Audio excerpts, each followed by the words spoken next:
In today's video, I'm going to teach you how to change the fiscal year in Asana.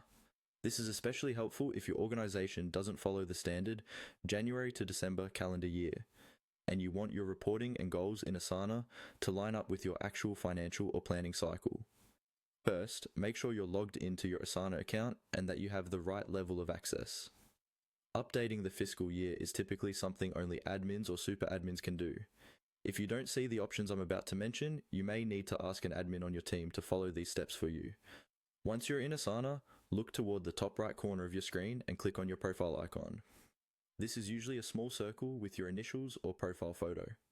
Clicking this opens a drop-down menu with several options related to your account and workspace.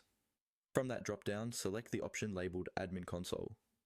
This is where you manage organization level settings, including members, security, billing, and, in our case, time-related preferences like the fiscal year.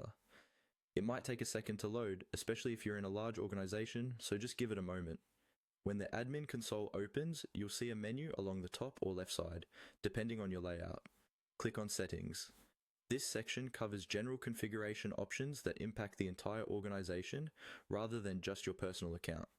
It's a good idea to be careful here, since changes can affect everyone in your Asana workspace. Within the settings area, look for a tab or option called Time Period. Go ahead and click on that. This is where Asana lets you define how time is structured for your organization, including the start of your fiscal year.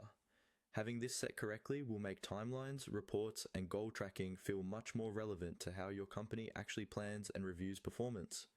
Now, follow the on-screen prompts to adjust your fiscal year. Typically, this will involve choosing the month when your fiscal year starts and confirming any changes. Read the prompts carefully. Asana may warn you about how the change could affect existing goals, portfolios, or dashboards. If you're unsure, it's a good idea to coordinate with your finance or operations team before finalizing the update. Once you confirm the new fiscal year, your Asana environment will begin using that structure, going forward, for features that rely on yearly cycles. And that's it. You've successfully changed the fiscal year in Asana, so your planning and reporting can stay aligned with your organization's reality.